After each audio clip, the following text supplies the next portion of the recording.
Labą dieną, gerbiami tautiečiai, gerbiami svečiai, kolegos, susirinkę į mūsų tradicinį 18-ąjį kultūros renginį Vydūnas tautai ir valstybei, kuris yra skiriamas Lietuvos valstybės 106-osioms atkūrimo metinėms paminėti. Šią progą norėčiau pacituoti Vydūno žodžius, kurie būtent kalba apie mūsų Lietuvos laisvę ir nepriklausomybę. Žodžiai parašyti prieš 100 metų beveik, bet aš manau, kad jūs išgirdę juos suprasite, kad jie tebėra aktualūs ir šiandien. Iš Jungo iškliuvusiems klausti reikia, kuriems galams jie laisvi. Šis klausimas ir mūsų tautai yra svarbiausias. Daug prisėjo vargti lietuvių tautai, kol teko jai tą nepriklausomybę, kurią ji dabar taip džiaugiasi. Tik atsiminkime atskirų tautos sūnų ir dukrų. Kiek jiems reikėjo pakęsti, kad tautai kartą auštų laisvės rytas. Po sunkiausiamis padėtimis jie tvirtino lietuvių tautos gyvybę ir vargo triūsę dirbo. Nelaukė lietuviai laisvės dienos ranką sudėję. Visomis jėgomis jie tiesė tautai kelią nepriklausomybės aikštėn prieiti. Tačiau mūsų tauta negali girtis pati savo iškovojusią laisvę. Ir nuolat turėtume atsiminti, kad ne mes patys ją pasiėmėme, bet laisvė mums teko. Iš ypatingų padėčių ir santykių pasaulyje ji mums radosi.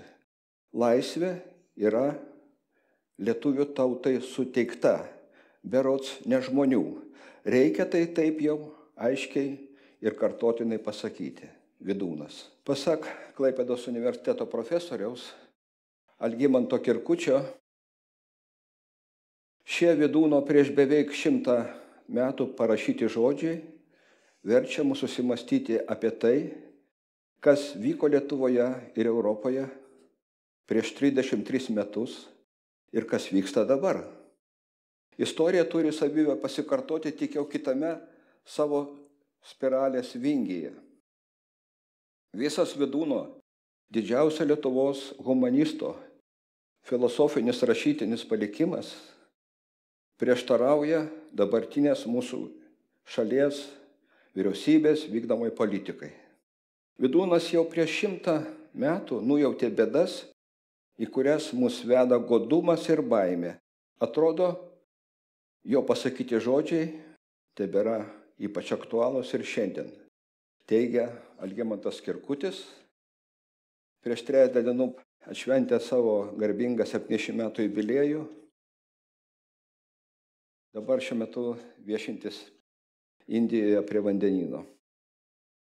20 amžiaus pradžioje Lietuva Vydūnui atrodė sparčiai auganti, stiprėjanti, turinti daug jaunatviškų galių ir reginti pakankamai šviesią savo raidos perspektyvą, kurią mąstytojas siejo su paties likimo aukščiausios apvaizdos parinkta užduotimi. Pasaulio raidoje esmingai prisidėti prie žmoniškumo puoselėjimo. Tos apvaizdos ženklus Vydūnas matė tame, kad ir juodžiausios priespaudos sąlygomis tauta išliko gyva ir kūrybinga, bei tame, kad pati nepriklausomybė buvo neiškovota, o tiesiog duota susiklosčius geopolitinei situacijai. Tiek 20 amžiuje, tiek ir dabar karo tematika yra mums ypač aktuali visame pasaulyje. Liepsnoja tai šiandien, tai ten pasaulio gaisras. Trata karo būgnai. Apie karų sukilimo priežastis štai ką yra pasakęs Vydūnas. Tūlos tautos bijosi kartą kitų tautų būti užvaldomas, o baimė yra naujas tampožymis. Ji randasi iš silpnumo nujautimo, iš gilaus nujautimo to, kas gali įvykti. Baimingosios tautos todėl labai rūpinasi gerų apsiginklavimų. Ir tuo dar aiškiau parodo savo baimę ir silpnumą. Stiprėjimui jos dar kitą priemonę sumaščiusios yra. Jos žadina, ypač jaunoje kartoje, piktumą ir nepakantą prieš tuos, iš kurių jiems rodos gali pareiti koks pavergimas. To jos tiki tautinė gali patvirtinsiančios, o išeina kaip tik priešingai. Piktumas ir nepakanta yra tautą ardančios jėgos. Sveikoje tautoje nepakantos žadinimas sukelia baimę ir taip ji yra silpninama. Tam prieš yra ramumas ir taikingumas, sveikos tautos požymiai, o jų tvirtinimas stiprina tautos sveikatą ir gyvybę. Tai va toks mano trumpas įžanginis žodis, o dabar aš norėčiau, kad pasižiūrėtume trumpą fragmentą Lietuvos archyvinė istorinė kronika, saugoma LRT archyvuose, kurioje kalba šviesiosios minties nepriklausomybės akto signataras Romualdas Ozolas, kuriam ypač rūpėjo Lietuvos likimas, perspektyva, būtent atgavus nepriklausomybę 20 metais. Tai vienas aktyvesnių sąjūdžio, kaip žinot, kūrėjų. Ir štai pasižiūrėkite, trumpą siužetą, prašau.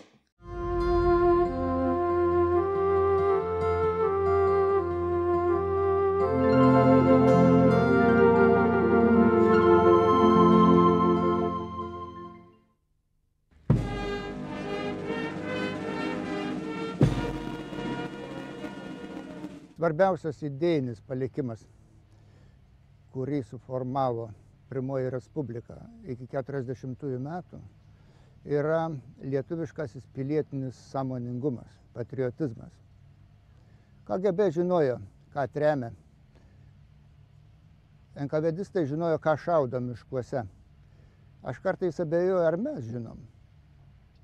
Šaudė visų pirma sąmoninguosius lietuvių piliečius, Lietuvos Respublikos piliečius, nacionalinės valstybės piliečius. Šitie dalykai yra taktiškai apeinami, nes jie šiandien nereikalingi akcentuoti. Jie neįeina į bendrąjį šiandieninės ideologijos ir politikos kontekstą. Nutylimas ir dar vienas labai svarbus dalykas, kad likę neiššaudytieji, neištremti Lietuvoje žmonės sąmoningai ar nesąmoningai gyveno nacionalinė idėja. Be jos nebūtų buvęs įmanomas nei Baltijos kelias, nei sąjūdis, nei išsivadavimas 90 metais. Atsiminkim tai visada.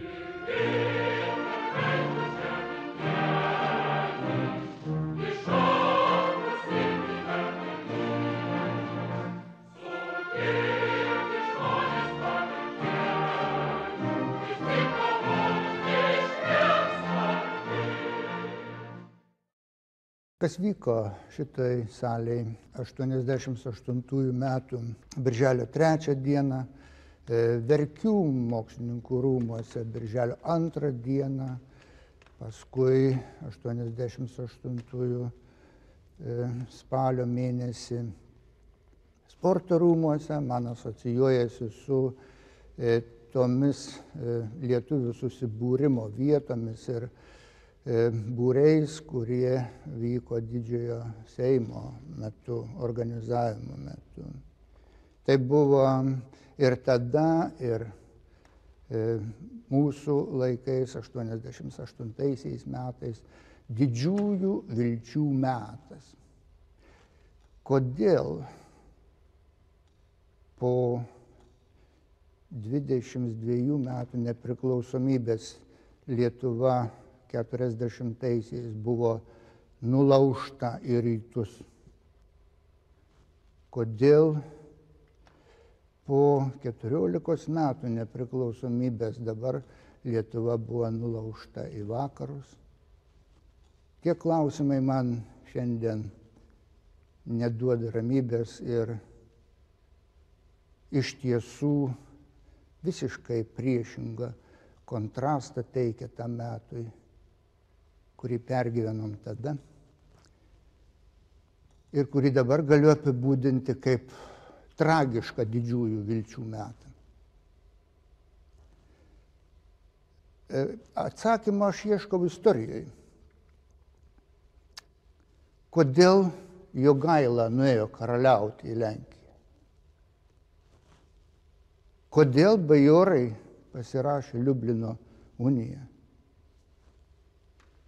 Kodėl mes savo norų įstojom į Europos Sąjungą, kuri šiandien jau akivaizdžiausiai deklaruoja savo unitarizmą, steigdama iniciatorių grupės, norinčias Europos Sąjungos pilietybės kaip aukščiausios mums pilietybės. Atsakymą randu tik tai tokiam paaiškinime. Pinigai ir tuščiagarbiškumas. Gerai užmokėkit, bus padaryta taip, kaip jūs norit. Bet esama vis dėlto vieno labai svarbaus motyvo, kuris lietuviuose yra pragaištingas.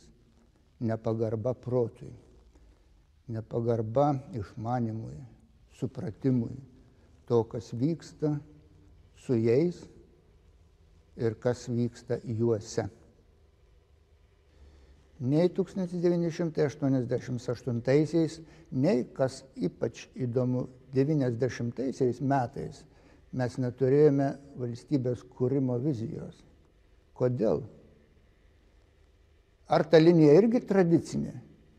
Ko gero taip. Ir tie, kurie galvos apie Lietuvą ateityje, visų pirma turės suvokti, ką ji turi reikšti pasauliui mūsų pačių protų ir mūsų akimis į jį žiūrint, o ne kokių nors prašalaičių, kurie mums kažką nori primesti kaip savą.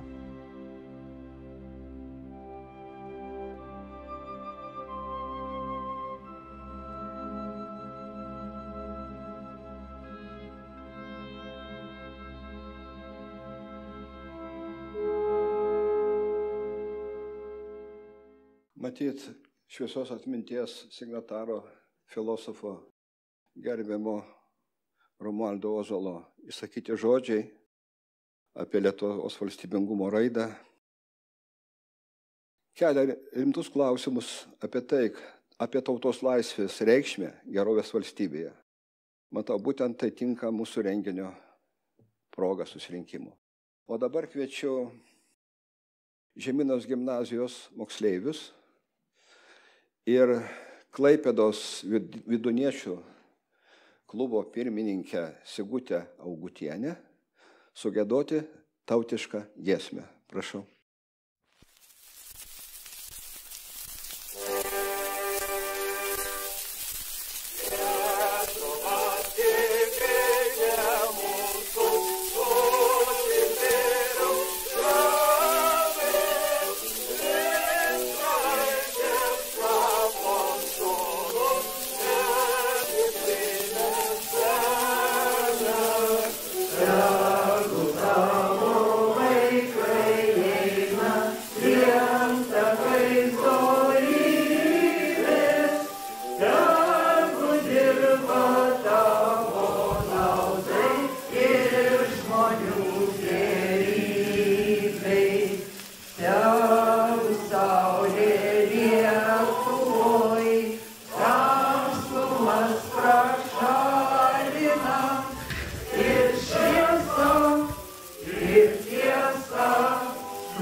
Ačiū susirinkusiems, ačiū moksleiviams.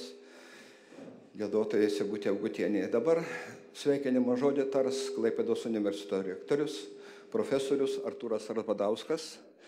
Prašau. Labą dieną, gerbiami susirinkę renginio dalyviai, moksleiviai, Seimo narys Dainius Kepenis visuose renginiuose 18, man atrodo, dalyvavo. Tai labai džiaugiuosi, kad šiandien turim svečią garbingą Joną Vaitkų, režisierių žinoma visoje mūsų valstybėje. Ir šiandien kalbam apie artėjančią vasario 16, jau liko savaitę, beveik ir mes švęsime šią šventę, tai šiandien renginys yra ir siejamas su šia data ir manau, kad dėkoju organizatoriui, kuris nepailstamai pritraukia moksleivių, yra transliuojama Facebook'e tiesioginė transliacija, manau, kad dar mato, taip kad ir Dominikas Malajevas, ir šiandien dažnas svečias mūsų profesorė Daiva Akšanienė, emeritė. Taip kad džiaugiuosi, sveikinu, kad vykdote toliau tą svarbę švietėjišką kultūrinę veiklą, kurią Klaipėdos universitetas ir turi vykdyti. Tai sėkmės visiems.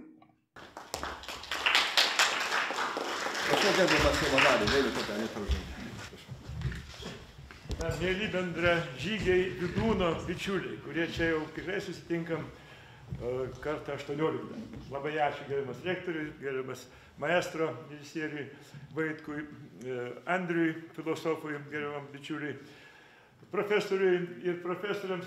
Tikrai čia visų neišvardysiu, yra labai daug šaunių žmonių, kurie einam kartu su Vydūnu. Ir aš labai džiaugiuosi, kad kiekvieną kartą Vydūno konferenciją stebi tūkstančiai Lietuvos gyventojų iš karto arba po to, žiūrėkit, kiek daug žiūrinčių. Ir aš manau, kad visi kartu matydami, mes kiekvieną kartą įsitikinom, kad turime reikalų su ypatinga asmenybė, su Lietuvos genijum, kuris išpranašavo viską ir suteikė mums įrankius, kaip susitvarkyti su atsirandančiais iššūkiais. Žinomas filosofas Romualdas Ozolas grėsmes įvardino, kokios Lietuvai gresia. O Vydūnas prieš 100 metų savo laiške Lietuvos tarybai, prezidentui Smetonai, pasakė, ką reikia daryti, kad tos grėsmės įveiktumėm visi kartu. Tiek grėsmės karo prasme, tiek sveikatos. Vydūnas viską nurodė, ką daryti. Ir štai pasibaigė pandemija. Tie, kurie sekė Vydūnų, įveikė tą psichodemiją labai paprastai. Ir tie, kurie dabar mums neša karo grėsmę kasdien, tarp kitko, tie patys, kurie veža į Taivaną tą pačią grėsmę, jeigu mes čia žinome, drakoną turim už sienos, kaip reikia su juo elgtis, puikiai suprantam, kad drakonų nereikia erzinti tai, kaip mes dabar darome. Tai tą patį mūsų veikėjų nuvažiavę į Taivaną dabar daro todėl, kad jie neklausė Vydūno. Ir mes dabar suprantame, kad genijus Vydūnas būtinai turi būti ant kiekvieno stalo ta knyga ir tai, ką Dominikas Malajevas įrašė savo balsu, Vydūno knygą. Jūs ją visi jau dabar turite. O telefone paspaudė Vydūno šviesa ir klausaisi, sveikata, jaunumas, grožį. Tai aš labai džiaugiuosi, kad mes esam kartu, kad mes Vydūnų sekame, kad mes jį propaguojame. Ir patikėkite, nedaug šiandien yra būdų eiti į Lietuvos gerovę, į Lietuvos sėkmę, į Lietuvos sveikatą. Be Vydūno neįmanoma. O turim tokį nuostabų šviestulį, sekime jo, ačiū, kad esame, visiems sveikatos ir ačiū jaunimui, kuris taip pat ateina čia ir džiugina mus savo jaunatvišku entuziazmu. Dėkui visiems. Ačiū. Seimo nariui Dainiui Kepeniui. O dabar trumpas sveikinimo žodį tars mūsų nuolatinė renginių dalyvė, teisininkė Raimonda Šideikienė. Prašom. Labadiena visiems viduniečiams, man didelė garbė ir malonu prieš jūs visus stovėti. Šią progą artėjančių metinių mūsų Lietuvos atkūrimo dienos valstybės progą, norėčiau, kad kiekvienas mes susimąstytumėm. Mums tiek daug duota ir pažėjo Konstitucijoje, kad turime teisę į laisvę, į žodį, į sveikatą, į savo namus, į savo žemę. Bet mes kažkodėl nesirenkam to. Mes renkamės greičiau pabėgimą, išvykimą, apsigyvenimą Ispanijose, Egipte, bet nesiekiame to, kas mūsų širdise. Tad visi pradėkime nuo to, kaip ir Vydūnas. Atraskime savyje tą tyrumą, tą tikrumą, tą norą būti savimi, žmogumi, priimti savo artimą ir save iš tos oriosios pusės, kuri mums priklauso. kurie mes esame, žmogiškosios ir su šviesa eiktumėm link savo šalies tolesnio kūrimo. Ačiū. Ir dabar prašau gerbiamą Dominiką Malajevą, režisierių skaitovą, o susivokimo maldą Vydūno. Prašau. Sveiki visi, dėkui labai gerbiamam Juozui, sveiki visi gerbiami svečiai. Na, aš tik labai džiaugiuosi, kad Vydūnas jau 18 kartą vyksta čia Klaipėdos universitete ir kad Vydūno dramaturgija sėkmingai puoselėjama, skaitimai vyksta Klaipėdos universiteto Žemynos gimnazijoje. Ir čia aš norėčiau padėką skirti, ačiū pasakyti ilgametiai buvusiai universiteto Žemynos gimnazijos direktoriai Ritai Podolenkiniai, kurios šiandieną nėra, jinai turėjo kalbėti, bet dėl asmeninių priežasčių negalėjo dalyvauti. Tai tikrai perduodu didelį ačiū jai, kad jos dėka praktiškai Vydūnas prisibeldė į gimnaziją ir dabar prie dabartinės vadovybės, ačiū ir jai, jau tie skaitimai, kaip ir esantys tradicija, toliau vyksta toje mokykloje, sėkmingai jie puoselėjami. Ir iš tiesų, na, Vydūnas nebuvo filosofas, Vydūnas buvo daugiau menininkas. Ir filosofui jis tapo daugiau kurdamas. Ir man pačiam kaip menininkui yra labai svarbu suprasti, kad jaunas žmogus kuo anksčiau, kuo ankstesnių savo metų turėtų susivokti ir matyti tą tiesą, matyti šviesą, matyti tas tikrasias vertybės, kurios yra kiekviename žmoguje. Ir aišku, einant savo gyvenimo keliu, nori, nenori, ant kelio puola daug šešėlių. Tačiau Vydūnas sakė, kad paskraidinti tą kelią, nuskaidrinti jį galima tik vieninteliu būdu, klausantis savo širdies balso. Savo sielos balso, būti nuoširdžiu. Ir man labai džiugu, kad Vydūnas po truputį beldžiasi į tuos jaunų žmonių širdis, prisiliečiant prie jų, matant jų akis, matant jų augimą. Be abejo, jie dar labai jauni, bet jiem dar bus daug atradimų, praradimų, sėkmių, vertingų patirčių, ne tai, kad nesėkmių, bet vertingų patirčių. Ir kuo anksčiau tas susivokimas ateis, tuo jie stiprės ir augs kaip gražios, pilnavertės individualybės. Na ir tai progai norėčiau pasidalinti Vydūno tekstu, susivokimo malda. Spindulys esmė begalinės šviesos, kurioje gyvenu, kurioje gyvena mano esmė. Amžinas esmė keleivis, kuris per amžius keliauja ir ant laiko kalvų stato šventnamį, kad pasišvęstų aukščiausiajam. Amžiai nesustabdys mano tvirto žengimo į bekraštes esimo sritis, nes aš taip pat esmė be pradžios, kaip ir patys amžiai. O tokia valanda, kuri galėtų būti paskutinioji, niekomet neateis.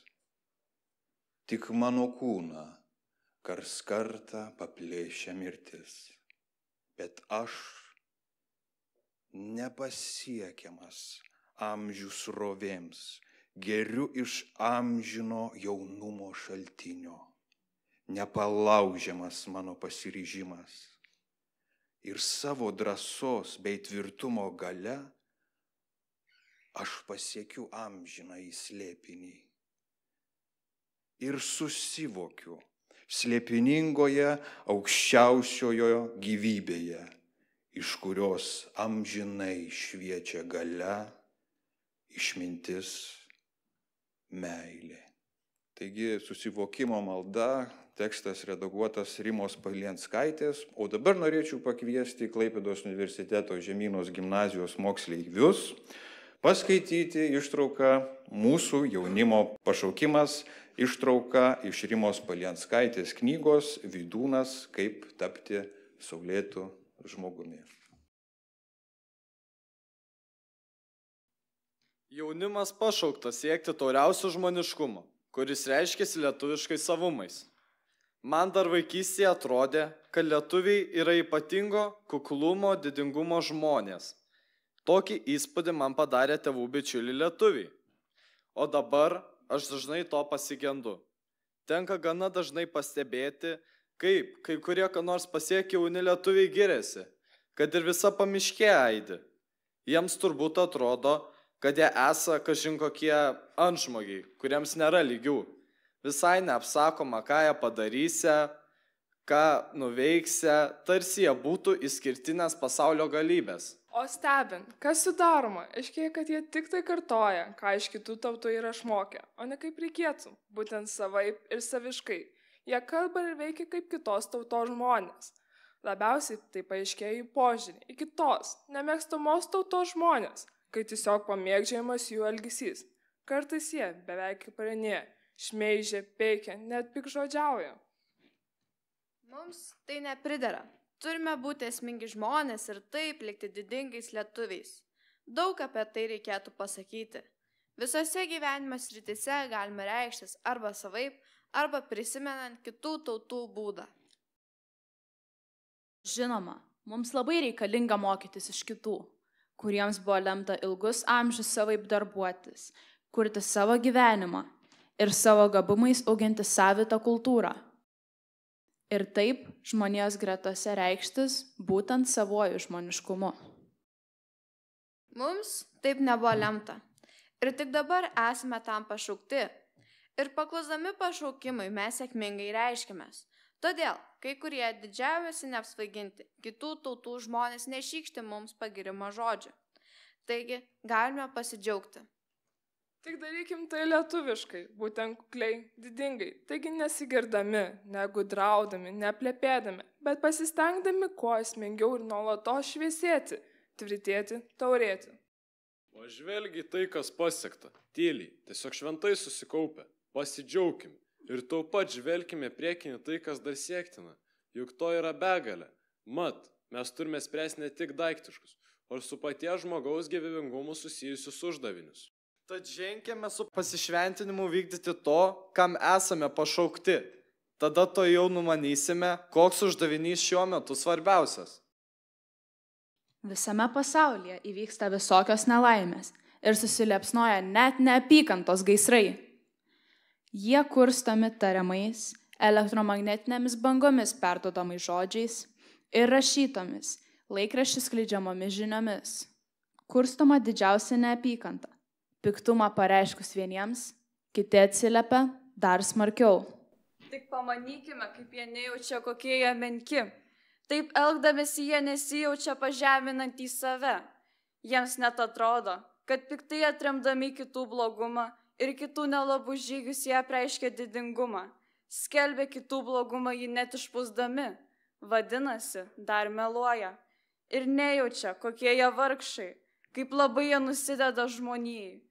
Juk jį didina pragaro kaitrą ir dvokimą, visas galias, kurios verčia žmoniją į tamsią pažmoniškumą. Taip elgtis lietuvių jaunimui neverta. Mums netinka didinti žmonijoje piktumą, mums turėra atsidėti tik tam, kas gera. Tiesa, pažinti kitų gerumumus ir nelabumus reikėtų, bet juos ramiai ir rimtai tirdami dažnai pastebėsime, kad nelabumai ir piktumai nebuvo jau tokie baisus. Mums taip tik atrodo, kadangi kitų būdas ne iš karto paaiškėja. Kaip mūsų proseneliai senovėje, tai tuo labiau šiais laikais mes turime elgtis kaip žmoniškiausi žmonės. Pasaulio, kurie suteikė tokį būdą mūsų prosenėms ir atnešė iki mūsų.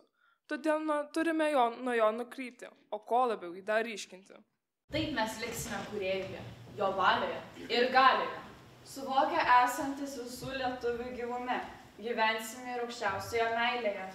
Tada, skirdami savo pastangas visų labui, visuomet liksime didingumo, kuklumo žmonės. Dėkojame Žemynos gimnazijos moksleiviams, o dabar kviečiame į sceną Klaipėdos karalienės Luizos jaunimo centro gitaros studiją atlikti 2 kūrinius – Vidūno prie lopšelio ir Mateo Karkasi preliudą. Prašau.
Dėkojame gerbiamam Kirilui. Dabar humanitarinių mokslų daktaras Andrius Martinkus tar savo žodį apie Lietuvą dviejų pasaulio takoskyroje - filosofų Vydūno ir Šalkauskio akimis. Prašau, Andriu. Yra gerai žinomas posakis: nedaug dievi gyventi permainų laikais. Paprastai jis priskiriamas kinų išminčiai ir net konkrečiai senovės kinų mąstytojui Konfucijui, bet kiek man teko pasidomėti, kinų kalboje nėra būtent šiais žodžiais išreikštos minties ir panašu, kad šio posakio kilmės reikia ieškoti anglų kalboje. Vis dėlto kinų kalboje yra posakis, kurio prasmė labai artima. Skamba jis taip: geriau būti šunimi ramybės epochoje, negu žmogumi chaoso epochoje. Šio posakio prasmė, arba viena iš prasmių, ko gero, yra ta, kad išsaugoti žmoniškumą didžių istorinių pervartų metu nėra lengva. Vydūno ir Šalkauskio gyvenimo keliai kaip tik ir ėjo per didžių istorinių permainų laiką, per epochą, kurioje žmoniškumas buvo nekartą trypiamas ir, svarbiausia, trypiamas vardant kažkokio kitokio, naujo žmogaus sukūrimo. Vydūno ir Šalkauskio gyvenimo ir kūrybos keliai driekėsi per epochą, kuri buvo nepaprastai gilių, dramatiškų ir dažnai tragiškų permainų Europoje laikmetis. Tai buvo taip pat labai gilių permainų lietuvių tautos gyvenime laikmetis. O jeigu kalbėti apie Lietuvos valstybingumo istoriją, tai buvo laikmetis, kuriam negali prilygti joks kitas pagal permainų mastą ir jų spartą. Vydūnas ir Šalkauskis priklausė kartai, kuriai buvo lemta stebėti nepaprastai greitą ir dramatišką Lietuvos valstybingumo virsmą. Virsmą, kuriame dėja ne visiems pavyko išlaikyti žmoniškumo egzaminą. Pakanka prisiminti Lietuvos žydų tragediją, prieškario ir pokario trimimus, pokario ginkluotą kovą. Vydūno ir Šalkauskio gyvenimo ir kūrybos keliai prasidėjo galingose Europos imperijose. Vydūno atveju tai yra Vokietijos imperija, Šalkauskio atveju Rusijos imperija. Lietuvos valstybės tuo metu dar nėra, o lietuvių tauta yra padalinta tarp Rusijos ir Vokietijos imperijų.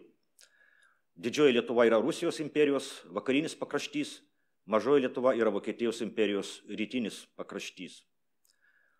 Vydūnas ir Šalkauskis buvo pirmojo pasaulinio karo, to Vydūno žodžiais tariant, pasaulio gaisro liudininkai. Abu mąstytojai matė Rusijos ir Vokietijos imperijų žlugimą, kurio pasinaudojusi lietuvių tauta 1918 m. vasario 16 d. paskelbė atkurianti savo valstybę. O 1923 metais dalis mažosios Lietuvos, būtent Klaipėdos kraštas, kuriame yra ir Vydūno gimtinė, buvo prijungtas prie Lietuvos valstybės.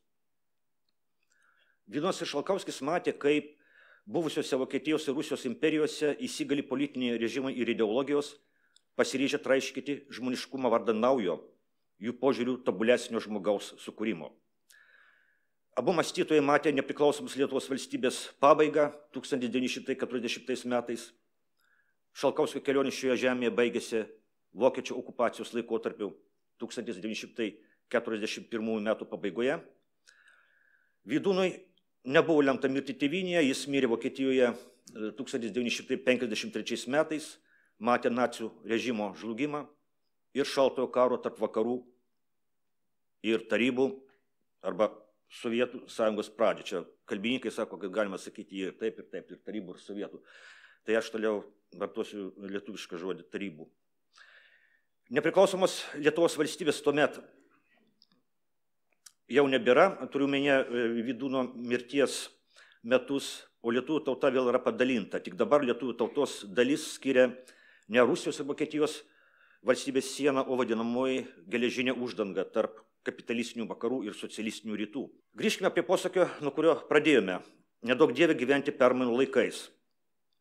Pirmasis pasaulinis karas be jokios abejonės buvo didžiulė Europos tragedija. Ir daug kas šitą karą išgyveno vien tik kaip tragediją. Vienas ryškiausių karo atneštų permainų tragiškumo išgyvenimo pavyzdys yra žydų kilmės austrų rašytojas ir dramaturgas Stefanas Cveigas. Savo prisiminimų knygoje, pavadintoje Vakarykštis pasaulis, Cveigas epochą iki pirmojo pasaulinio karo vadino saugumo aukso amžiumi. Cveigas rašo, rodos viskas mūsų beveik 1000 metų senumo Austrijos monarchijoje buvo sukurta ilgam, o pati valstybė aukščiausias šio pastovumo laidas. Pirmasis pasaulinis karas ir daugiatautės Austrijos imperijos žlugimas Cveigui buvo tragedija, atvėrusi kelią dar baisesniems epochos ir asmeniniams Cveigo nelaimėms. Naciams atėjus į valdžią, Cveigas buvo priverstas palikti tėvynę, jo knygos buvo deginamos. Vakarykštis pasaulis buvo paskutinė Cveigo knyga. 1942 metais rašytojas savo norų pasitraukė iš gyvenimo. Daug gedresnį santykį su ta pačia permainų epocha matome Vydūno ir Šalkauskio gyvenime ir kūryboje. Vydūną visą gyvenimą lydėjo šviesus tikėjimas žmonėje, kuris nesusvyravo nei asmeninių likimo smūgių, nei visą žmoniją sukrėtusių katastrofų akivaizdoje. Išgyvenęs 2 pasaulinius karus, kalėjęs nacių kalėjime, traukimosi iš karaliaučiaus metu vos nenuskendęs, netekęs visų savo turto ir svarbiausia tėvynės, Vydūnas karo sugriautoje Vokietijoje rašo veikalą Tauresnio žmoniškumo užtekėjimas. Ir šito veikalo paantraštė, kada karų nebebus, liudija mąstytoje išsaugojus tą šviesų tikėjimą žmonėje. Tačiau žmonėje Vydūnui nėra kažkokia abstrakcija ar pavienių individų suma. Žmonėje susideda iš konkrečių tautų, kurios kiekviena savaip yra pašauktos įgyvendinti žmoniškumą ir to būdu praturtinti žmoniją. Pirmasis pasaulinis karas, kuris be abejo buvo Europos tragedija, sukūrė sąlygas lietuvių tautai atkurti savo valstybę, kuri, Vydūno įsitikinimu, turėjo padėti lietuvių tautai tobuliau įgyvendinti žmoniškumą. Beje, Vydūnas buvo įsitikinęs, kad pati Lietuvos nepriklausomybė buvo neiškovota, o tiesiog duota. 1921–1925 metais Tilžėje Vydūnas leido žurnalą Darbymetis. Ir viename numeryje straipsnėje pavadintame, taip kaip pavadintas mūsų šios dienos renginys, straipsnį pavadintame Tautos laisvė ir reikšmė, Vydūnas rašo, šie žodžiai jau buvo šiandien pasakyti, bet dar kartą juos pakartosiu. Taigi Vydūnas taip išsireiškia apie atgautos Lietuvos laisvę. Ir nuolatos turėtume atsiminti, kad ne mes patys ją pasiėmėme, bet kad laisvė mums teko. Iš ypatingų padėčių ir santykių pasaulyje ji mums radosi. Laisvė yra lietuvių tautai suteikta, berods ne žmonių. Sakinys laisvė yra lietuvių tautai suteikta, Vydūno yra paryškintas jo tekste. Tai nepaprastai svarbi Vydūno mintis. Iš pirmo žvilgsnio gali pasirodyti, kad ši mintis nuvertina pasiaukojantį knygnešių lietuvės dvasią žadinusių visuomenininkų, pagaliau nepriklausomybės kovose žuvusių karių darbą. Aišku, kad Vydūnas, pats būdamas atsidavęs lietuvės puoselėtojas, visą tai vertina. Tačiau Vydūnas sako, kad viso to nepakaktų tam, kad lietuvių tauta atkurtų Lietuvos valstybę. Prasidedant Pirmajam pasauliniam karui, mažai kas net svajoti drįso apie nepriklausomos Lietuvos valstybės atkūrimą. Daugiausia apie ką buvo svarstoma, tai tam tikra Lietuvos autonomija Rusijos arba Vokietijos sudėtyje, priklausomai atitinkamai Rusijos arba Vokietijos pergalės atveju. Nepriklausomybės kovose 1918–1920 metais žuvo apie 2000 Lietuvos karių, bet neužtektų 20 000, jeigu ne tai ypatinga geopolitinė situacija, kuris susiklostė baigiantis Pirmajam pasauliniam karui. Būtent tai ir teigia Vydūnas, sakydamas, kad mes ne patys pasiėmėme laisvę, bet kad laisvė mums teko. Iš ypatingų padėčių ir santykių pasaulyje ji mums radosi. Laisvė yra lietuvių tautai suteikta, laisvė yra pačios apvaizdos dovana, todėl turi būti naudojama tik kilniems tikslams.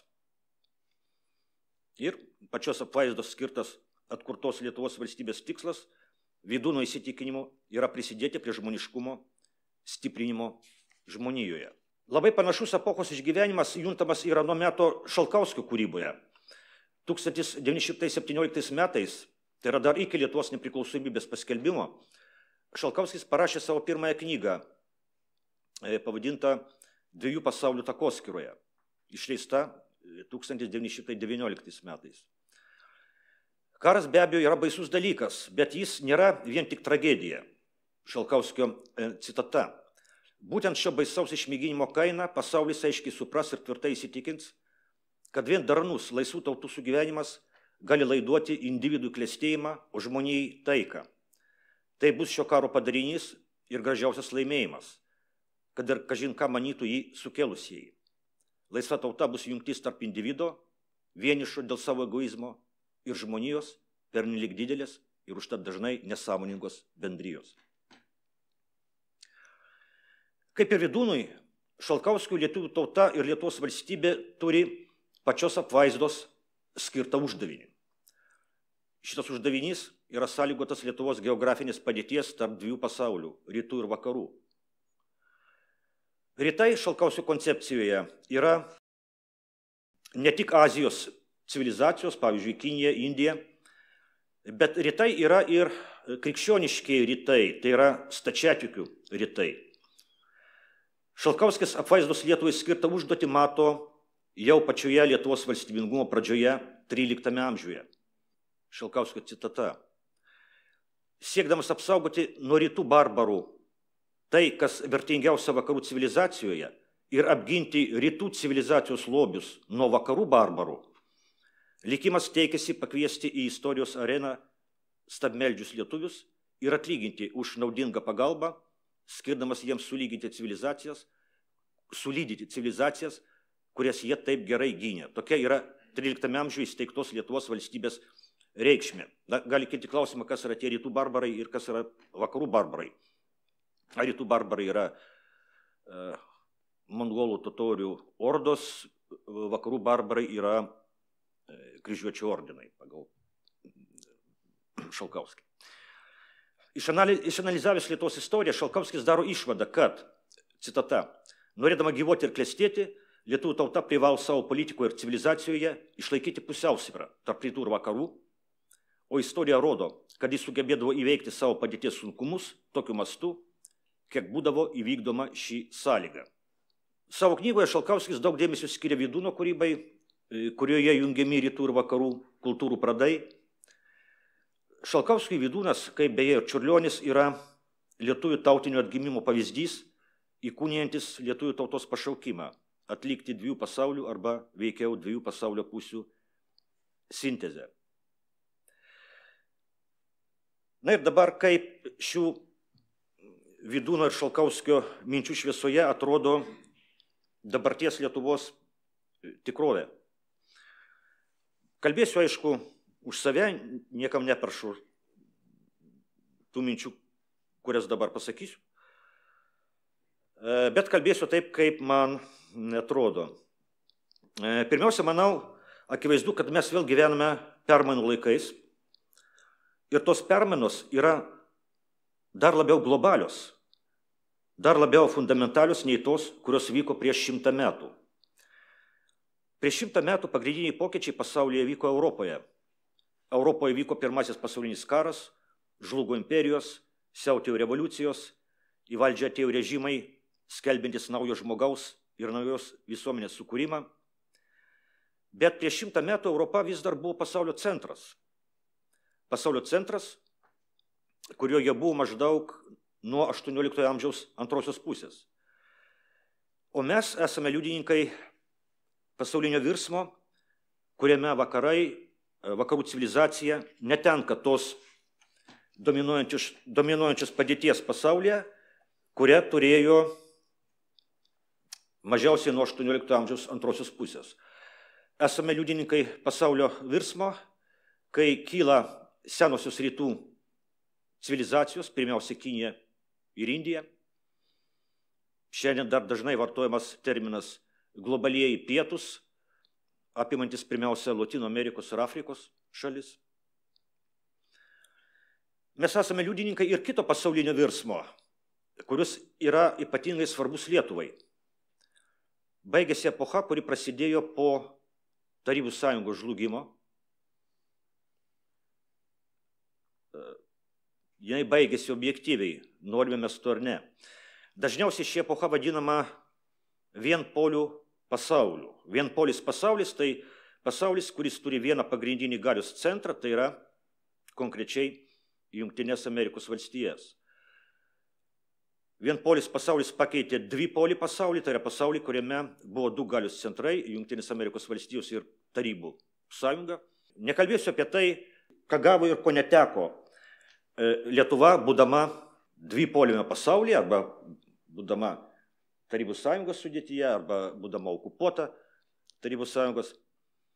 Pasakysiu tik tai, ką gavo ir ko neteko Lietuva, būdama vienpoliame pasaulyje. Taigi, ką gavo?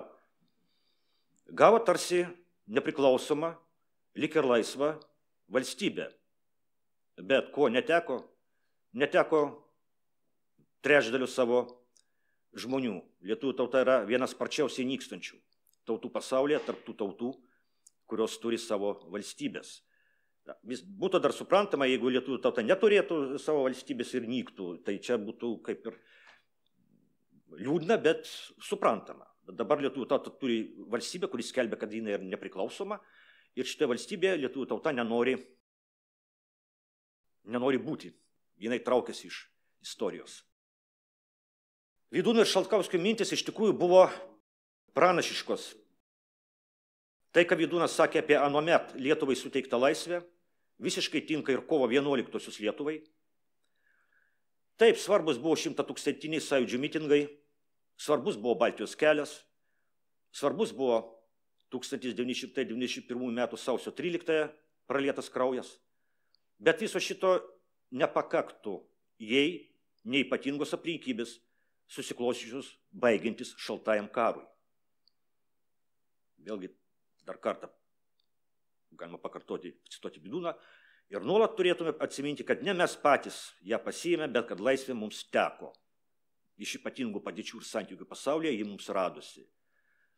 Laisvė yra lietuvių tautai suteikta berods ne žmonių.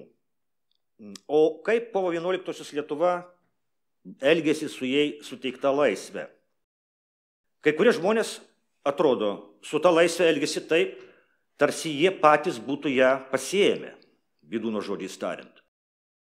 Ar galima įsivaizduoti, kad, tarkime, Antanas Smetona arba jo anuometiniai garbintojai, ar galima įsivaizduoti, kad Antanas Smetona teiktų, kad jis sugriovė Rusijos imperiją? O juk dabartinėje Lietuvoje egzistuoja mitas, pagal kurį vienas žmogus Lietuvoje turi ypatingų nuopelnų, griaunant Tarybų sąjungą. Yra nusaikesnis šito mito variantas, pagal kurį Tarybų sąjungą sugriovė ne vienas žmogus iš Lietuvos, o Tarybų sąjungą sugriovėme mes visi, lietuviai sugriovė Tarybų sąjungą. Spėju, kad abu šio mito variantai Vydūnui pasirodytų atgrasus. Šalkauskio mintis yra nemažiau pranašiška. Vergiškas vakarų garbinimas ir rytų, jeigu ir neniekinimas, tai bent jau labai požiūris, kaip į kažką antraverčio. Taigi tas vergiškas vakarų garbinimas ir rytų nuvertinimas buvo sudėtinė dabartinės Lietuvos valstybės politikos dalis. Tai buvo nuo pat nepriklausomybės pradžios, tik reikšdavosi ne taip drastiškai kaip šiandien.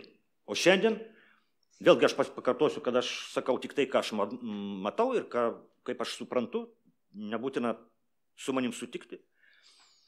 Bet aš matau šiandien tai, kaip, švelniai tariant, Lietuvos valdžia nedaro nieko, kad Lietuva netaptų vakarų karo su rytais arena. Aš matau, kaip Lietuvos režimas dantimis ir nagais kabinasi į, Cveigo žodžiais tariant, vakarykštį pasaulį, į epochą, kuri nenumaldomai grimsta į praeitį. Ir tai kelia nerimą. Praėjusiame amžiuje Lietuvos valstybingumo didžiosios transformacijos vykdavo pasaulinių karų metu. Pirmasis pasaulinis karas, antrasis pasaulinis karas, šaltasis karas. Dabar vėl esame šaltojo karo tarp vakarų ir rytų liudininkai. Kol kas dar tai yra dar tik šaltasis karas, arba kaip dabar madinga sakyti, hibridinis karas, bet yra tikimybė dėja, yra galimybė, kad tas šaltasis karas iš savo hibridinės būklės gali pereiti ir į savo karštąją fazę. Na ir kągi belieka visame šitame kontekste paklausti Vydūno ir Šalkauskio žodžiais. Vydūnas ir Šalkauskis kalbėjo apie uždavinį, apie Lietuvos uždavinį, apie mūsų uždavinį. O koksgi yra šitos Lietuvos valstybės uždavinys? Kas jie iškėlė šitą uždavinį? Na, šventame rašte pasakyta, kad Jėzus sako, kad juos pažinsite iš vaisių. Taigi, daug ką gali sakyti Lietuvos valdžia, bet iš darbų aš matau, kad ko gero tas Lietuvos uždavinys yra kenkti rytams ir iki galo daryti viską, kad išliktų ta senoji pasaulio tvarka, kuris susiklostė žlungant Tarybų sąjungai. Ir aš taip vėlgi, čia yra mano nuomonė, bet aš matau, kad yra daroma viskas ir Lietuvos valdžia yra linkusi paaukoti Lietuvą, paaukoti lietuvių tautą vardan šitos senosios, šito vakarykščio pasaulio išsaugojimą. Taip, dabar yra nauja savoka atsirado, blogio ašis. Savoka ne Lietuva sugalvojo, ne lietuviai, jinai ateina iš Amerikos, iš dabartinės demokratų administracijos, Baideno administracijos. Šita savoka yra blogio ašis. Tai į šitą blogio ašį patenka, neminėsiu kurios valstybės, bet mes turbūt visi žinome, į šitą patenka pagrindiniai Amerikos priešininkai ir visos tos valstybės yra rytuose, rytų valstybės.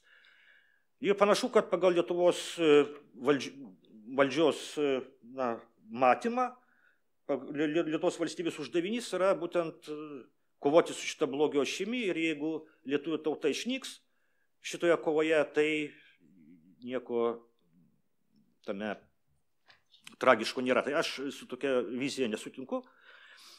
Ir pabaigai, kad netaip niūriai užbaigti, pacituosiu Vydūno žodžius iš knygos Mūsų uždavinys. Knyga parašyta 1911 metais.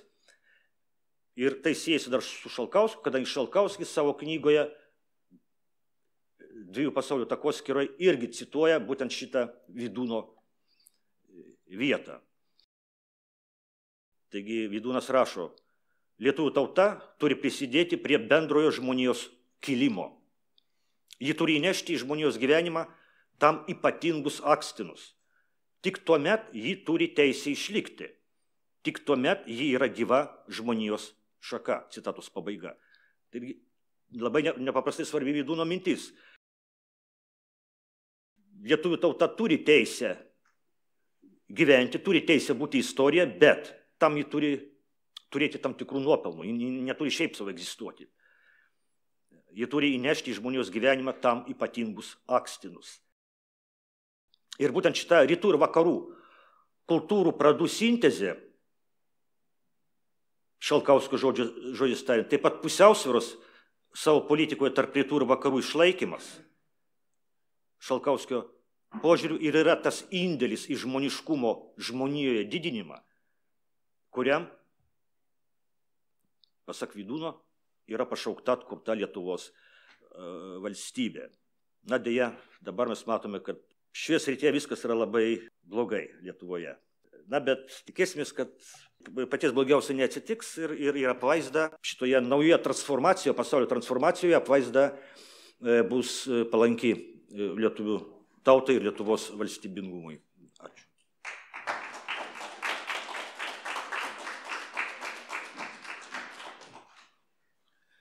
Dėkojame gerbiamui filosofui Andriui Martinkui.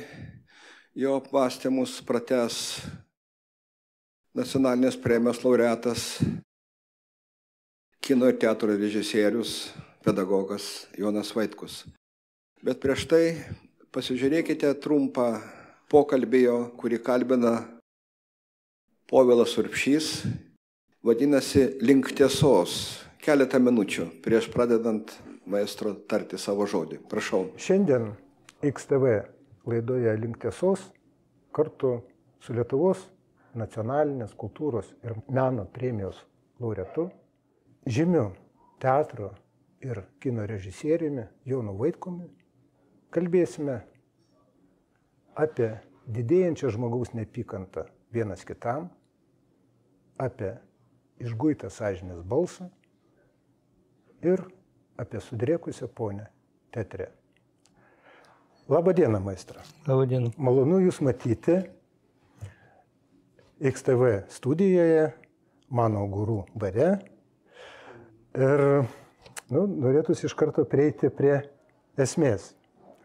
Jūs būdamas Rusų dramos teatro vadovu nuo 2014 metų po Rusijos karo pradžios Ukrainoje net 2 Lietuvos kultūros ministrams siūlėte pakeisti teatro pavadinimą. Taip.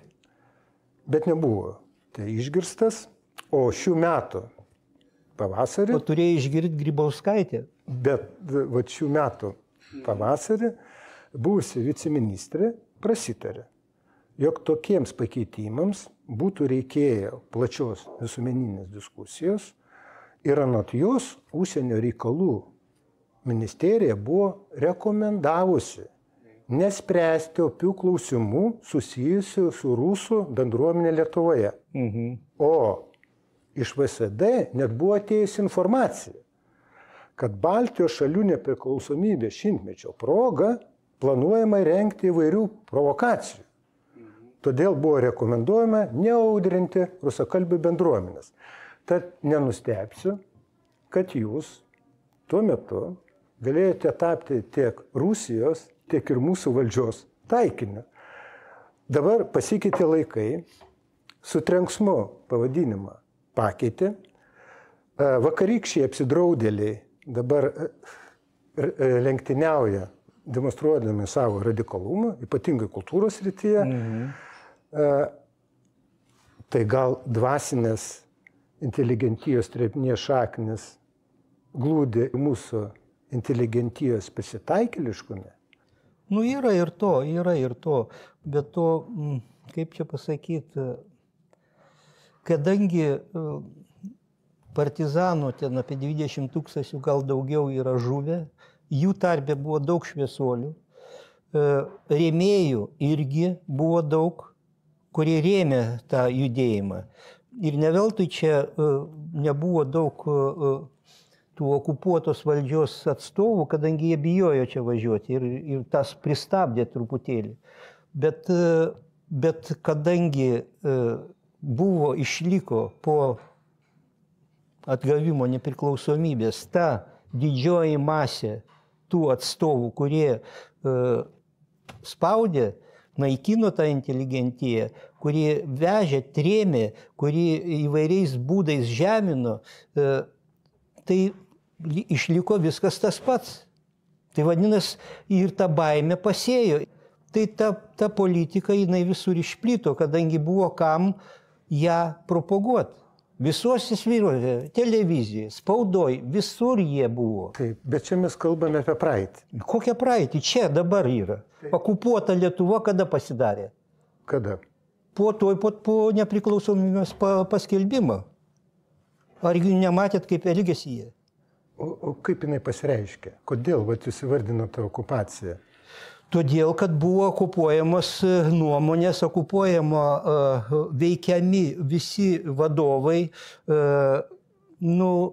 Iš tikrųjų tai buvo. Nepriklausomybės metais, aš nežinau, čia aš nieko nejutau naujo. Kad čia ateina nauji vėjai, čia laisvai galima bus dirbti, kad menininkas bus nepriklausomas nuo politinės krypties arba nuo jisai, nes vis tiek turi būti žmogus, kuris palaiko tam tikrą įtampą tarp valdžios, kuri visada išsigimsta, ir tarp žmogaus, kuris dirba, kuris sąžiningas, kuris atlieka savo pareigas, nepaisant, ar jisai žemę dirba, ar jisai krautuvėje pardavinėja, ar jisai mišką kerta. Žodžiu, tai tas ta lygsvara tik teatras ir gali, kultūrą gali išlaikyti. Kadangi visi norėjo būti madingi, norėjo būti labai įtakingi ir skatinimas vyksta į saviveiklą, daugiau saviraišką, o ne į profesionalų meną, kuris turėtų vertikaliai domėtis. Kas tai yra menininkas, kam jis reikalingas, kodėl jisai toks svarbus, kultūringas, inteligentas menininkas. Tai kadangi tas nuvertinimas akivaizdžiai vyko ir visi suprato, kad čia mes esam papuolę į dar vienas pinkles. Ir jau dabar akivaizdu, kad papuolę esam. Tai todėl jūs ir sakote, kad teatras kaip emocinis dokumentas jau tapo nebereikalingas. Tai aišku, kad nebereikalingas, nes juos erzina. Jeigu emocija yra nepadaryta, nepartinė, tokia užsidegus fanatiškai kažką tai, o emocija vardan tiesos, vardan skriaudos išskleidimo, vardan neteisingumo, kuris vykdomas visom prasmėm, ir valstybinė, ir žmogiškai, ir politinė, ir valdininkijos prasme, tai ką čia kalbėdavau? Šis pokalbis prieš 2 metus įrašytas link tiesos. Ar daug pasikeitė? Prašau dabar pasisakyti gerbiamą maestro Joną Vaitkų. Tautos laisvė ir reikšmė gerovės valstybėje. Šią temą paimprovizuoti iš savo patirties. Tai nežinau, kaip čia improvizuoti, čia verkiant reikia kažką sakyti, turbūt raudojant, aš nežinau. Turbūt aš ir padarysiu tą paskutinį savo spektaklį apie būtent raudą, apie mūsų. Bet prieš tai aš noriu perskaityti, kadangi aš dabar dirbu prie vienos pjesės, tokios labai keistos. Man, ne pirmąsyk susiduriu aš su žydų kilmės autorium. Tai getas tačiau, ten buvo labai didelis puolimas už tai, kad aš lyg tai netaip traktuoju. Paėmiau dar kartą, paimsiu. Yra tokia pjesė Zelmanavičiaus Šalomo. Jisai smetoninės Lietuvos dailininkas, scenografas ir parašė vienintelę pjesę. Grafas Patockis arba Gercedek. Ar taip sakant, atsivertėlis lyg tai, jeigu išversti iš tos kalbos. Ir aš dabar, pradėdamas analizuoti šitą situaciją su ta pjese, kas tai per pjesė, apie ką ji, aš nenori pradėjau, perskaičiau Torą, pasidomėjau Talmudu, pasižiūrėjau hebrajiškų daug tekstų, pavyzdžiui, tokia yra tyra malda, vadinasi. Supratau, kad tą tyrąją maldą man reikia įdėti į tą mano pjesę, kuri bus Grafas Patockis. Jis bus kaip stuburas. Vardan ko gal tai ir imsiu statyti tą pjesę.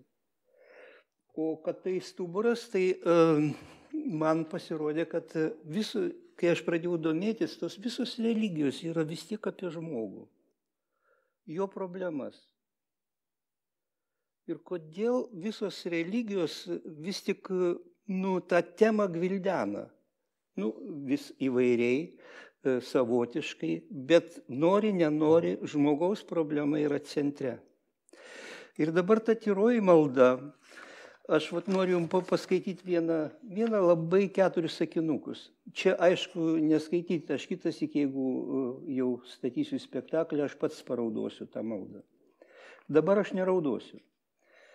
Tai jin sako, taip, visų pasaulių valdovė, gailestingasis, atlaidusis tėvė, kurio dešinioji ranka ištiesta priimti prie tavęs grįžtančius.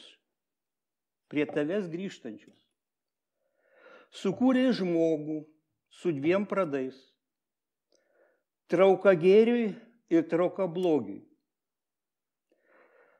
Kad jis turėtų pasirinkimą, jo valioje parinkai gėrį arba blogį. Ką jis pasirinks, gėrį ar blogį? Jam paliko tokią galimybę. Ir jei pasirenki gėrį, tai jį apdovanoju taip pat nusprendęs savo išmintingume, kaip parašyta. O kaip parašyta? Štai pateikiu prieš tave šiandien gėrį, o su juo gyvenimą. Ir blogį, o su juo mirtį. Tad pasirink gyvenimą. Tai dabar, jeigu tą pamedituoti, kas čia vyksta dabar, visam pasaulyje šitam, kas čia vyksta tarp žmonių, tarp tautų, tarp religijų, tarp sluoksnių, tarp turtuolių, tarp vargšų, tarp nelaimėlių, tarp sveikų, nesveikų, tai čia yra, atsako. Ir toliau ta malda, tyroji malda, yra tarsi toks skrodimas. Visos šitos dabartinės epochas, po komunistinės arba kaip po Antrojo pasaulinio karo, kas čia vyko, į visas tas situacija telpa šituose labai nedideliuose, hebrajiškai parašyta, darysiu aš tą pjesę ir hebrajiškai, ir rusiškai, ir lenkiškai, ir lietuviškai, ir prancūziškai netgi, nes yra aktorių, kurie valdo gerai. Tai, o kokia tema? Tema labai paprasta, toks grafas Patockis, krikščionis. Jis dėl kažkokių tai priežasčių pakeitė savo krikščionišką tikėjimą. Suprantat, yra inkvizicija, toj pats atkreipė dėmesį, kaip čia tu atsisakei krikščionybės ir pasidarei staiga hebrajiško maldos atstovų, tai jį nuteisė mirti, sudeginti. Tai irgi inkvizicija, ar ne? Tai tas Potockis grafas pasirodo, jame gyveno, apsigyveno, to kaip reinkarnacija, apsigyveno žydas, žydo siela. Ir jis jautė visą laiką, tas grafas Potockis, jaunas, 18, beveik 20 metų žmogus, jis neranda vietos savo. Medžiotojai vežasi į kažkur medžioti, vežasi kažkur į Amsterdamą, ten atsipalaiduotų, viešdami nueitų, dar kažkas, neranda savo vietos. O kodėl jis neranda? Todėl, kad jo kūne gyvena tas įsikūnijasi to žydo siela. O ta įsikūnijusi siela irgi padarė nusikaltimą. Jisai buvo skirtas Juditai. Jis turėjo, davė įžadus, kad jis bus ištikimas, kad jis bus tam tikėjimui ištikimas. Bet ne, kadangi tuo metu tai vyko Ispanijoje, tai tuo metu inkvizicija tokius dalykus labai vertino irgi žiauriai. Ir jis išsigando, kad bus sudegintas, kaip Juditos tėvai buvo sudeginti, kaip kito tikėjimo, žydiško tikėjimo, talmudiško arba hebrajiško tikėjimo, aš nežinau, jisai išsigando ir pabėgo nuo tos Juditos. Ir už tai, kad jisai paliko ją savo įžadus davęs tai moteriai, žinomai labai istorinė asmenybė, bet iš tikrųjų tai Juditų yra daug. Žinot, bet kokie gali būti žydė. Tai jinai, kai jisai padarė tokį nusikaltimą, pabėgo nuo jos, o ji liko ištikima ir jau kokį porą amžių klajoja po pasaulį ieškodama, kurgi ta jos siela, to jos mylimojo. Ir jie atsidūrė Lietuvoje, kaip nekeista. Atsidūrė Lietuvoje ir staiga tas grafas Patockis jaučia tam miške, kurie susirinkė ten prieš šaudimą tų elnių ir briedžių, liebauja, ten geria, o jisai liūdi, o jis įsirėmęs į stulpą, į medį kažką, jis netgi tas dailininkas išleido tokius paveikslus pagal savo tą pjesę. Labai įdomus, jis gan žymus dailininkas buvo. Tai liūdi ir viskas, neranda savo vietos. Ir staiga pradeda šviestis kažkas. Ir staiga jis jaučia, kad kažkur ateina šiluma. Ateina šiluma iš kažkur, netgi šviesa savotiškai. Ir ta šiluma ir šviesa, tai ateina Judita pas jį. Nes ji iš savo žvaigždės, iš Juditos žvaigždė, iš Mėnulio, iš tų galaktikų, sužino, kad ta siela jos mylimoje yra šitame grafe Potockyje. Tai ką tai reiškia? Tai ta žvaigždė jai nurodė kelią, Mėnulis išlindo, parodė ir jie atsidūrė netoli Šnipiškių čia kažkur. Tuoj vietoj, kur Zalmanavičius, tas autorius, pjesės autorius, dailininkas, kuris dirbo, jo tėvai dirbo šito Šnipiškių kaipinėse, prižiūrėtojai. Jie buvo irgi, ir Zalmanavičius buvo sudegintas, Lenkai jį sutvarkė. Neįtiko jisai kaip tikintis, kaip netikintis. Ir vat jį sudegino irgi. Ir suprantat, jisai dabar jaučia, tas grafas Patockis, kad kažkas tai į jį ateina, kaip persismelkia juo. Vat kaip, aš nežinau, kaip metastazės pradeda žmogaus kūne veikti visas fibras. Kaip įsisklaido po visas jo kraujagyslės, nervinės ląsteles ir jis jaučia, kaip jisai tampa kažkuo kitu visai. Pasirodo, tas Halevi siela, kuri gyveno šitam persikūnijusi reinkarnacijos būdu į tą grafą Patockį, pajuto Juditą, kuri ateina, ieško. O kadangi jai buvo nurodyta tos žvaigždės, kad šitame žmoguje, tas medžiotojas, kur laukia šaudyti tų briedžių ir negali šaudyti, jisai jame yra ta tavo mylimojo siela. Ir tada tas grafas Patockis išgirsta balsą, o vizija ta kaip debesis toks ateina, kažkaip apsisuka, pasuka aplink, apie galvą kažkur šalia.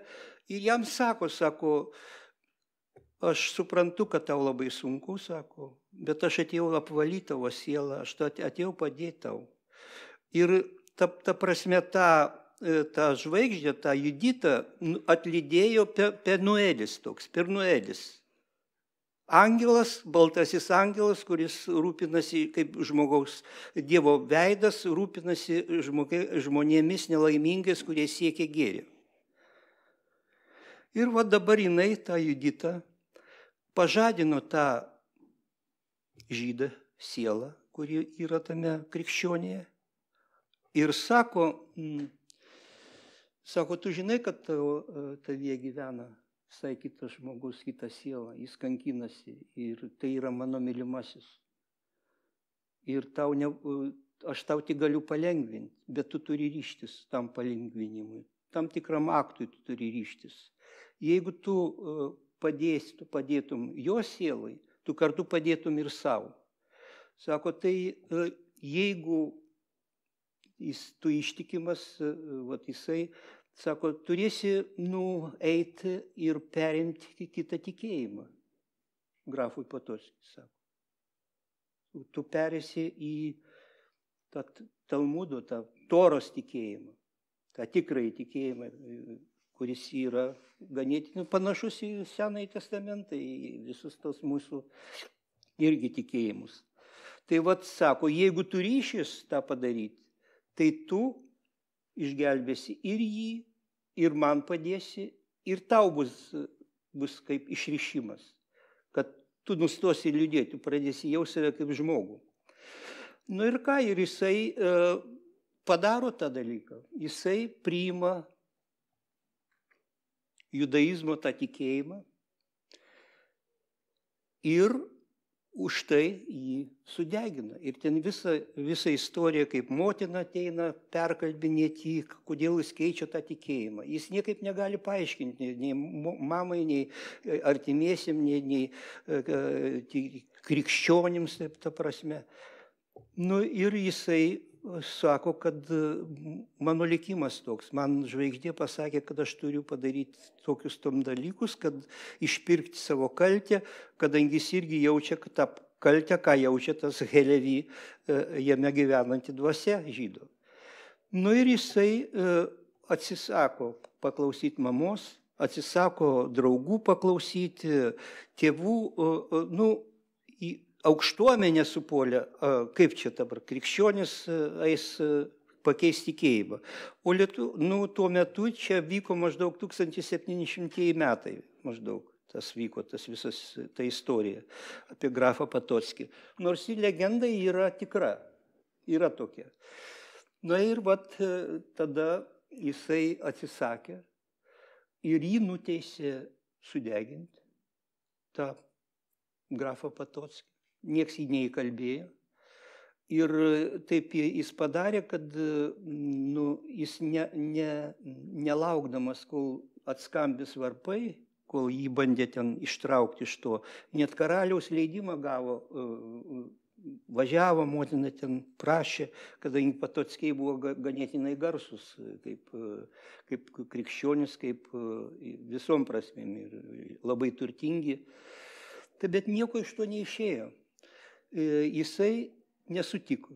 Jisai, žodžiu, išklausė, nuėjo pas rabiną, rabinas sukvietė dar 13 žmonių, rabinų, ir sako, vat aš savo pas mane yra toks žmogus, grafas Patockis, krikščionis, kuris nori tapti judėjų, Abraomu. Ir visi sutinka, kadangi jisai, kai jo pradėjo klausinėti, jis atsakė visus tos, kodėl galima priimti pakeistą tikėjimą į kitą. Kadangi jis atsakė, klausinėjimas lygiai taip pat, kaip reikalauja tą Torą. Jis tą atsakė, viską, jie sutiko. Jie padarė tą, tik sako, tu turi išvažiuoti iš čia, į Amsterdamą tu turi susituokti su, arba vykdyti tą perėjimą. Nes čia Lietuvoje yra labai griežti įstatymai. Inkvizicija veikia. Na, va tai vis tiek jisai sako, ne, aš noriu Lietuvoje, kad visi žinotų, kad aš perėjau į kitą tikėjimą. Tai va jisai tą padarė ir jisai tik baigėsi tas ritualas priėmimo. Buvo laužas, viskas. Pro plyšį ten stebėjo kai kurie žmonės, visi rabinai buvo susirinkę. Ir jisai iššoko į tą laužą pats, nieko nelaukdamas, kol ten įmes, arba kad suprastų, kad jisai savarankiškai tą nori padaryti, savo valia, niekieno nors primesta. Nu, vat jisai padarė tą žygdarbį ir susitiko, nuėjo į tą pasaulį.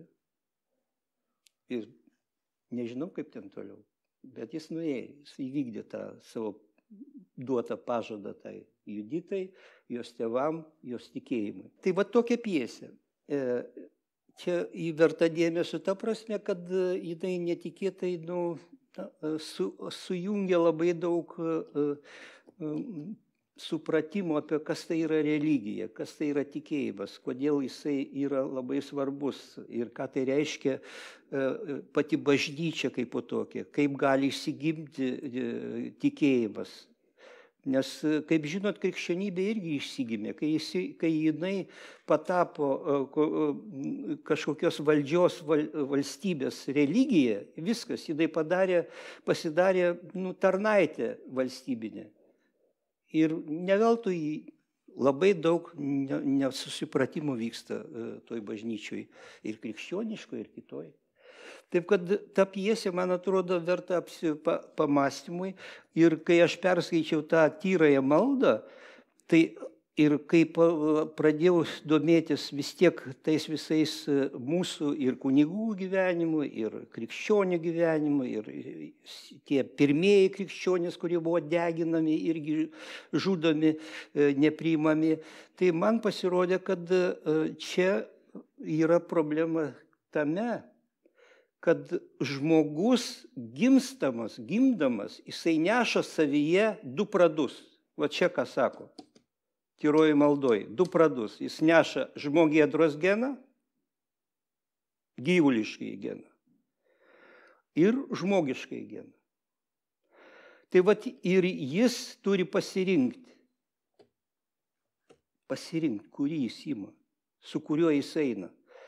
Ar jis eina į tą destruktyvų savo dvasios žmogiškumo naikinimą, įsigali tada tas turto tenkinimo savo viso aistrų, viso to gero gyvenimo, pinigų, meldžiasi visiems turtam, arba jisai vis tik tarnauja žmogiškajam pradui.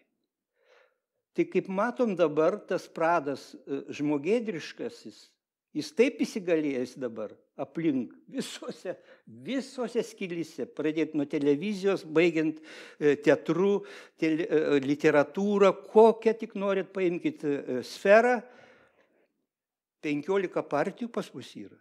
O kas tai yra? Tai partiniai paloviniai, ką jie daro? Burbulą sukuria ir plėšia valstybę. Kaip tik gali, kaip beišgalėdami. Ta mes matom. Ir man aišku pasidarė, kad čia nieko negali padaryti. Čia Vydūnas kaip nustumtas iš vis į kažkokias paraštės, iš mokyklos, iš visur, iš teatro, nepriimta, net agituoja, kad nedaryt Vydūno. Nesikreipt, nedarykit, kam jūs čia užsiimate. Nu, aišku, Vydūno pasaka, bet žinant, koks tai buvo žmogus, kaip jis elgėsi, kaip jisai pavojaus akivaizdoj elgėsi, jisai, čia niekas jam neprilygsta, niekas, nėra Lietuvoje žmonių. Sadūnaitė truputėlį, jeigu imti, Šalkauskis, taip, dar kažkas, bet tai pavieniai žmogeliai, pavieniai. Visi pasidavę šitam genui valgymo, traiškimo, kovos, žudimo ir ką tik nori, konkurencijos.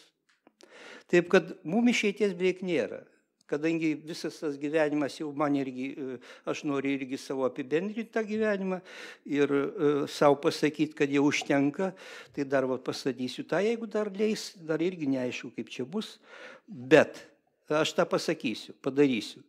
Bet aš galvoju, kad vis tiek yra svarbiausias dalykas, tai vienas žmogus. Vienas. Nors vienas išliks, tai ir tauta išliks. Jeigu bus tokia tradicija, kad ieškotų, kad žmogaus nuo čia, nuo embriono pradėtų jausti motiną, tikėjimą, tą žmogišką geną, šilumą, motinos ne auklių, ne kažkokių vaikų darželių, ne pustėvių, arba ten lyčių nesuprasi kokių. Jeigu tą nuo pat pradžių nepradės daryti, neatsipeikės žmonės, tai mes žengiam aiškiai į šitą krachą, visišką krachą. Taip, kad turbūt, kad ir gerai. Nes mes to nusikaltom, mes ir to verti. Jeigu mes neginam visas tas 10 Dievo įsakymų, jeigu mes negerbiam, nevystom supratimą, kaip suvaldyti šitą geną, kaip suvaldyti šitą žvėrį, kad tą žmogiškumą nors kiek išlaikyti. Tai vat mes vis toliau brendam į tą purvą, į tą brudą, į tą destrukciją ir labai skatina. Linksminkitės, džiaukitės, saldžiai gyvenkit, turtingai gyvenkit. O ką ten paribėse kaip nors išgyvens tie vargšai. Taip kad aš galvoju, kad čia labai rimtas yra rimta situacija ir mūsų tautai, ir mūsų žmonėm inteligentam, ir mūsų žmonėm kūrėjam, kurie arba pas palovinius tarnauja, arba nežinia kam, arba savo instinktams ir savo, jau pamiršo, kas yra teatras, kokia jo funkcija, kokia jos reikšmė paties knygos geros. Ar jūs turit Petersono čia, kas nors skaitė Petersono 12 įstatymų? Vienas, kas dar? Taip, bet jos nieks neskaito. Jį niekur nei mokykloje nėra. O čia jaunuoliui, pradedančiam žmogui, šeimą bekuriančiam žmogui, tai yra tiesiog būtina apie tai. Keltų yra labai graži knyga išleista. Dabar nepasakysiu, kuri. Ir tokių žmonių yra. Tai Vydūnas vienas iš jų. Dar porą žmonių gal atsirastų, kurie tokio pat lygio yra kaip jisai. Ką kalbėjo, tą ir darė. Žodžiai ir darbai nesiskyrė pas jį. Ir jokio pykčio, kaip nekeista. Tai kad karas kyla, tai man atrodo ir yra visa bėda, kad žmonės nemoka žmogiškai susikalbėti. Nes politikai yra visada to antropofaginio geno vadovai, vėliavnešiai. Jie nepakenčia kitos partijos, jie nepakenčia kito tikėjimo, o pas mus Lietuvoje kitaip būdavo, netgi Mindaugo laikais, kitaip Gedimino laikais, visos religijos sugyveno, kažkaip tai nežudė vieni kitų. Taip, kad čia labai svarbus momentas ir aš jį tą galų gale padarysiu, jeigu padarysiu, čia bus Senajam teatre, tik tai gal jūs niekinsite Rusų teatrą, ten neinate į jį, bet aš ir rusų kalbą ten darysiu, ta prasme. Todėl, galbūt ir ateisit pasižiūrėti, išgirsti tikrasias maldas, raudas tiksliau. Ir išgirsti tą istoriją, krikščionišką ir nekrikščionišką. Tai ačiū tiek.